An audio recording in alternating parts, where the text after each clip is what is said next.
Luis Carlos, yo quería preguntarle por algo que usted también ha mencionado en diferentes ocasiones. Usted es economista y entonces yo quisiera hablar de, por ejemplo, qué riesgos ve o nota usted sobre las propuestas en temas económicos de Abelardo de la Espriella. Sé que, por ejemplo, usted se pronunció sobre legalizar el dinero o un porcentaje del dinero de los narcotraficantes, pero como usted percibe este plan de gobierno en términos económicos, también teniendo detrás un discurso en donde se busca imitar un modelo económico como el que se abandera Javier Milei en Argentina. Sí, yo creo que eso es más que nada retórica, o sea, creo que ante el éxito rotundo de Milei, pues muchos políticos de derecha quieren copiársele en estilo, pero pues Colombia no tiene los problemas económicos empezando por eso que tiene, o sí, que tiene aún y que, digamos han sido el objetivo de Milei.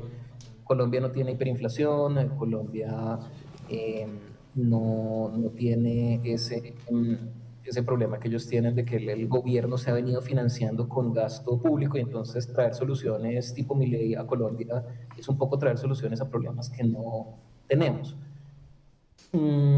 Y además, creo que sí hay una diferencia importante entre una figura tipo Milei, pues con quien estoy profundamente en desacuerdo, pero hay que reconocer que es un economista y que por lo tanto tiene como que una visión de lo que bastante decidida de lo que hay que hacer, le parezca uno mal, le parezca bien, pues lo cierto es que tiene esa visión. Y pues Abelardo de las Priellas no viene tan de ahí, es un abogado penalista, sin duda hábil, me imagino que se sabe asesorar, pero cuando las personas se saben asesorar y están tratando de campos que no son los suyos, pues yo creo que lo primero que buscan es poner a personas conocedoras del tema, y ahí es donde entonces yo creo que realmente algo tipo Abelardo de la Espriella lo que nos lleva es a lo mismo que siempre hemos tenido, a lo cual mucha gente quiere regresar al manejo económico y político de antes de 2022, y la mayor señal de esto es que tiene a José Manuel Restrepo como su candidato vicepresidencial. Eh, Hablan mucho de la lucha contra la corrupción y un montón de cosas, y a ver, a mí José Manuel Restrepo es un tipo que es muy amable en persona, me cae muy bien, siempre me ha tratado bien, entonces yo me siento un poco incómodo de señalar cosas que de todas formas toca señalar, y es que yo no creo que ahí se vaya a dar una lucha contra la corrupción. O sea, siendo José Manuel Restrepo ministro de Hacienda, no sé si recuerdan esto, pero en el 2022, más bien en el 2021, en el presupuesto general de la Nación del 2022, se metió una cosa, y esto cuando digo se metió es que el Ministerio de Hacienda la metió en el presupuesto general de la Nación, que era una suspensión de la aplicación de la ley de garantías. Es decir, esa ley que prohíbe que se firmen una serie de contratos en temporada electoral para evitar el uso de dineros públicos para financiar campañas de manera soterrada, pues ilegal. Se suspendió esa ley en la ley de presupuesto. Eso es una muy mala señal si estamos hablando de alguien que quiere sacarle la plata a mala vida de la política. Más aún se hizo de una forma que incluso en ese momento, y más allá de la oposición política al gobierno de Duque, llamó mucho la atención, porque esto implicaba que con una ley ordinaria como lo es el presupuesto general de la Nación, se estaba modificando una ley estatutaria como pues, es la ley de garantías, y eso desde un punto de vista jurídico es completamente contrario a la técnica. O sea, es una cosa que en 2 segundos un análisis de constitucionalidad dice esto no funciona así. O sea, yo no soy abogado, pero estoy seguro que esto es una cosa del primer semestre de derecho. Si una ley ordinaria no la puede, una ley estatutaria no la puede modificar una ley ordinaria, y pues claramente en el Ministerio de Hacienda lo que hay son abogados para decir esto es inconstitucional, y sin embargo, sabiendo que la revisión constitucional de la Corte se demora y que iba a llegar tarde después de que se hubieran, digamos, hecho contratos en contra de la ley de garantías, se pasó esto, se aprobó, Y, y esto se hizo además en un Ministerio de Hacienda que recordemos, yo creo que todos tenemos bastante presente el escándalo de la UNGR que ha habido en el gobierno Petro, pero recordemos que aquí desafortunadamente esto no fue una innovación de Ricardo Bonilla, esto es más bien como suele funcionar el Ministerio de Hacienda y muchos funcionarios, incluyendo Andrea Ramírez, ese enlace legislativo que pues, ha estado a cargo durante muchos años de llevar el Excel en el cual se otorgan contratos a dedo a congresistas, estaba ahí trabajando con Restrepo en el momento en que él suspendió la ley de garantías en plena temporada electoral. Entonces, si a mí me dicen que y uno ve el programa de gobierno de Abelardo de la Espriella y dice, no, es que vamos a financiar todo lo que queremos hacer, incluyendo recortar impuestos a punta de lucha contra la corrupción y en la DIAN y no sé qué más. Yo digo, pues entonces eso vamos a tener que ver una muy nueva versión de las prácticas en medio de las cuales pues José Manuel Restrepo fue ministro de Hacienda y yo la verdad no lo creo, porque la gente no cambia, por lo menos después, no sé, como de los 25 o 30 años, la gente no cambia. Entonces eso es lo que pienso. Sí, pero bueno, más allá de las posturas de José Manuel Restrepo y de lo que puede significar él en ese gobierno, yo sí quiero preguntarle, cualquiera de los dos escenarios en los que gane Iván Cepeda o gane Abelardo, para usted, ¿cuál debe ser como la prioridad? Lo primero que debe hacer el gobierno entrante para subsanar las finanzas del país. Es importante que se promueva una reforma tributaria y en qué sentido debe ir ese proyecto de ley, si es que sí considera usted que es la forma, digamos, de conseguir más recursos, porque ha dicho también Abelardo de la Espriella, pues que él quiere recortar en un 40% el Estado, pero pues eso no es tan fácil. En cambio, Iván Cepeda sí dice pues que hay que hacer una reforma tributaria, pero digamos cómo debería ser entonces ese proyecto o de dónde se podrían agarrar recursos para ir como tapando esos huecos que tenemos. Sí. A ver, creo que lo primero es entender como los órdenes de magnitud del problema fiscal que hay en este momento. ¿Sí? El déficit, la diferencia entre lo que entra y lo que sale, es 7% del Producto Interno Bruto. Una reforma tributaria, mmm, mejor dicho, muy exitosa, podría lograr un 1% de aumento en el recaudo, pero eso en el Congreso se le empieza a caer a mordisquitos. Y creo que está pues, bien que el Congreso sea el que en últimas determine si nos ponen más impuestos o no.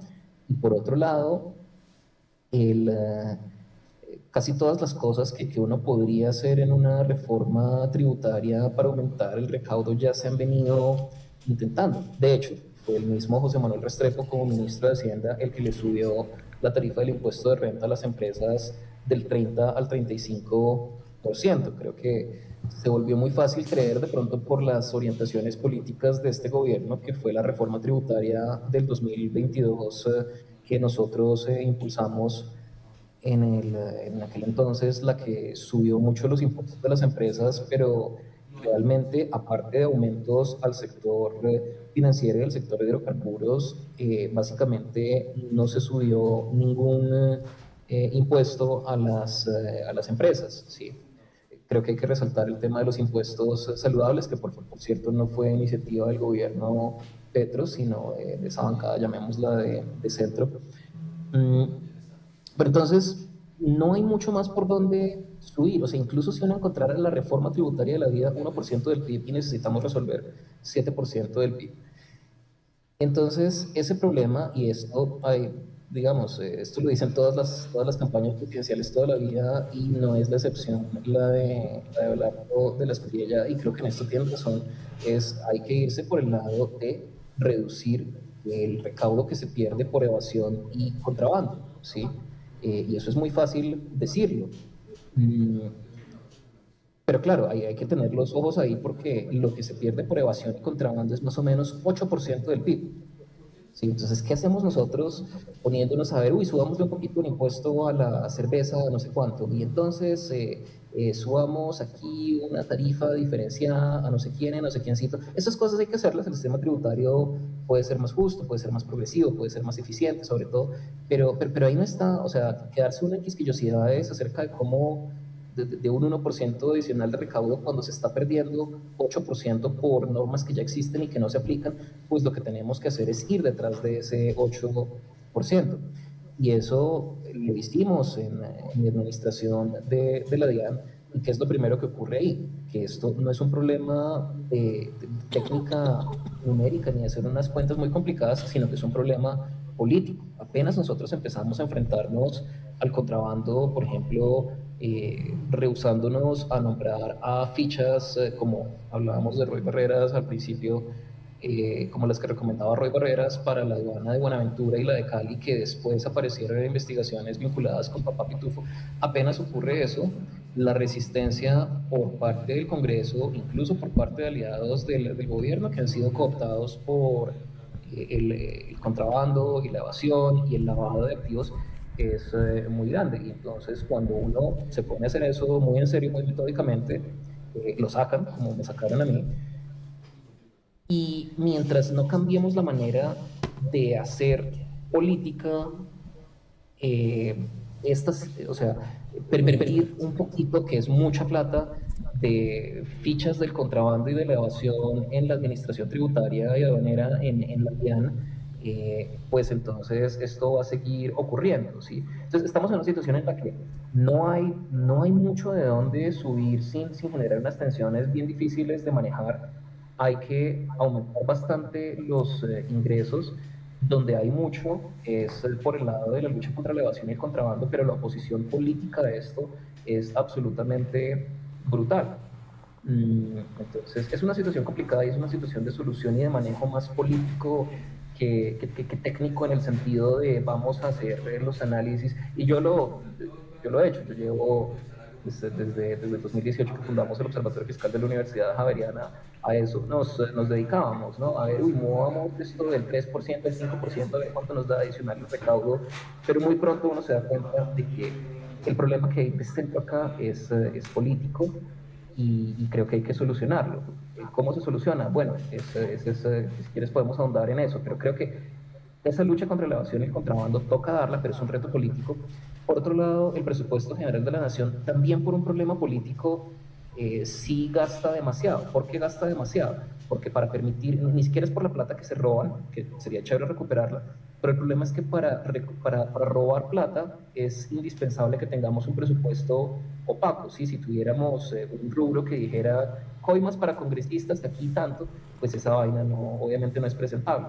¿Cómo hacemos para que se robe sin que haya un rubro de coimas para congresistas? ¿Cómo se ha hecho? ¿Cómo se ha diseñado el sistema? Es un presupuesto que es tan difícil de entender que incluso quienes están tratando de planear, digamos, en planeación nacional, el buen uso de los recursos del Estado, no tienen un mapa completo del propósito, de la finalidad del gasto, y entonces, si uno no tiene eso, es muy difícil saber dónde empezar a recortar sin dañar, que es lo que sería ideal. Y si uno no sabe recortar sin dañar, también lo que pasa es que en el Estado, que es una cosa tan grande, empiezan a surgir duplicidades, triplicidades y quintuplicidades del gasto, como sin duda alguna las hay. Pero la solución a esto se llama un presupuesto programático, regionalizado y debatido de manera transparente en el Congreso de la República. Y eso también es una cuestión, y lo siento muchísimo pues por todos mis amigos bogotanos, que han estudiado mucha economía y que han hecho muchas maestrías en el exterior y que piensan que esto se resuelve por la técnica, pero la solución de esto es, por lo menos en el primer orden, es política y no es técnica. Y lo que pasa es que cambiar un sistema político requiere la voluntad de llegar a cambiarlo, de llegar con una hoja de ruta, entendiendo que la solución al problema fiscal es una solución política, y, y que tiene un costo. El costo son dificultades en el Congreso mientras pasamos a una situación que nos permita un funcionamiento del Congreso en el cual no se requieren ni coimas a congresistas ni entregarles puestos clave para el control de las economías ilegales. Bueno, pues ahí está, esa es la opinión de Luis Carlos Reyes, exministro, exdirector de la DIAN y además conocido en el mundo virtual, Mariana, como Mr. Taxes. Mucha gente aquí dejándole saludos, opiniones en nuestro chat de YouTube y preguntando justamente, pues, qué es de la vida de Mr. Taxes en este momento, qué anda haciendo y también nos dice acá, por ejemplo, es que se me perdió el comentario, pero allá. Aumex 6735 dice, Reyes tenía que ser el vice de Cepeda. ¿A usted lo llamaron, doctor Reyes, para que hiciera parte de este equipo económico del candidato Iván Cepeda que lo encabeza Clara López, en el que también está Mauricio Cabrera, entendemos que Mario Valencia, y bueno, usted ahí cómo va? Bueno, yo desde que, digamos, salí de la política electoral me he dedicado a estar con mi familia, con mi hijo recién nacido, entonces estaba un poco eh, ausente gracias a los que me preguntan. Por ahí puse un par de videos nuevos, si quieren vayan a mis redes. He tenido conversaciones con personas del equipo económico pues, sobre estos temas, como es natural, con buena parte de ellos nos conocíamos desde antes del gobierno, nos conocimos durante el mismo, pero pues no hago parte oficial del equipo de campaña. Bueno, pues muchos éxitos en todos sus proyectos, doctor Luis Carlos Reyes. Igual sabemos que usted sigue muy activo en redes sociales. Él es un TikToker, ¿no, Mariana? Sí, es todo un influencer. Y lo vimos reaccionando a la última pregunta que le voy a hacer a un video y quisiera que me dijera por qué le causa tanta impresión. Bueno, es obvio, pero pues igual yo quiero que usted nos aumente pues que nos explique más bien su indignación. Un video que se publica en una entrevista de Abelardo de la Espriella, él dice que prácticamente el señor Netanyahu lo que está haciendo es protegiendo al pueblo israelí y que lo mismo va a pasar en Colombia. Sí, lo que dice de la Espriella en una entrevista pues larga que le hicieron es que él defiende, aprueba y justifica lo que ha hecho Benjamin Netanyahu en Gaza, que es pues algo que muchas personas hemos llamado un genocidio. Tristemente, cada vez más los hechos nos dan la razón, ¿no? O sea, han muerto más de 72.000 palestinos, de los cuales 21.000 eran niños. El 60% de la infraestructura que hay en Gaza, de viviendas, carreteras, todo ha sido destruido. De los 171.000 heridos que ha habido, 44.500 eran niños.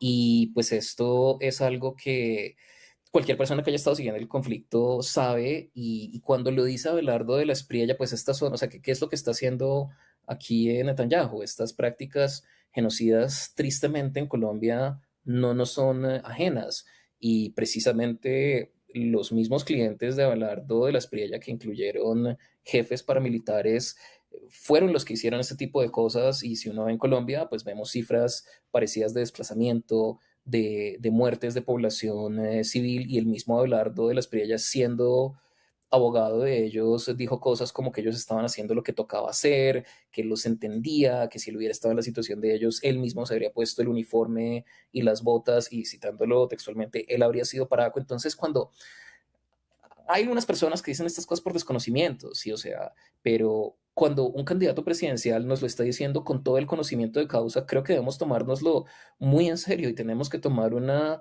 decisión de si vamos a apoyar al candidato que ha defendido el genocidio campesino en Colombia, que justifica el genocidio del pueblo palestino, y que nos está diciendo, voy a venir a hacer eso en Colombia. No nos sorprenda si viene y lo hace. Es, de hecho, una de las promesas de campaña que tristemente, por la manera en que está construido el Estado colombiano, más fácil le va a quedar de cumplir, y tiene toda la voluntad de hacerlo. Bueno, pues ahí está, para que ustedes vean cómo es la cosa y lo que nos espera si llega ese gobierno. Doctor Luis Carlos Reyes, muchas gracias de nuevo. Con mucho gusto, gracias por la invitación. Vale, que esté muy bien. Hasta luego. Éxitos nuevamente en todos sus proyectos y aquí seguiremos hablando próximamente con él, pues porque ustedes lo escucharon, es un analista económico. Además, antes de ser ministro de este gobierno de Gustavo Petro, pues él era el director del Observatorio Fiscal de la Universidad Javeriana y una persona que siempre hemos consultado para que nos hable, nos explique, nos ayude a entender los temas económicos que a veces no le ponemos muchas bolas precisamente porque no los comprendemos o no son tan fáciles de entender. Ayúdanos a seguir con nuestra labor periodística a través de nuestro NECI 310-779-3518. Lo hiciste artísticamente y lo hiciste con las víctimas, que eso es un mensaje a dar. Caminamos juntos, todos con el progresismo por las calles defendiendo el plebiscito por el sí. ¿Cuál es la capacidad de generación de vivienda? ¿Los subsidios para quién son? Diciendo que le vamos a quitar los privilegios a los políticos. La política no descansó este fin de semana. Con estos personajes señalados por corrupción. Sí, señora, sí, señores. Llega la central. Este espacio semanal que hemos concebido para reflexionar sobre asuntos coyunturales. Allí vivía la familia de Pablo Escobar Gaviria.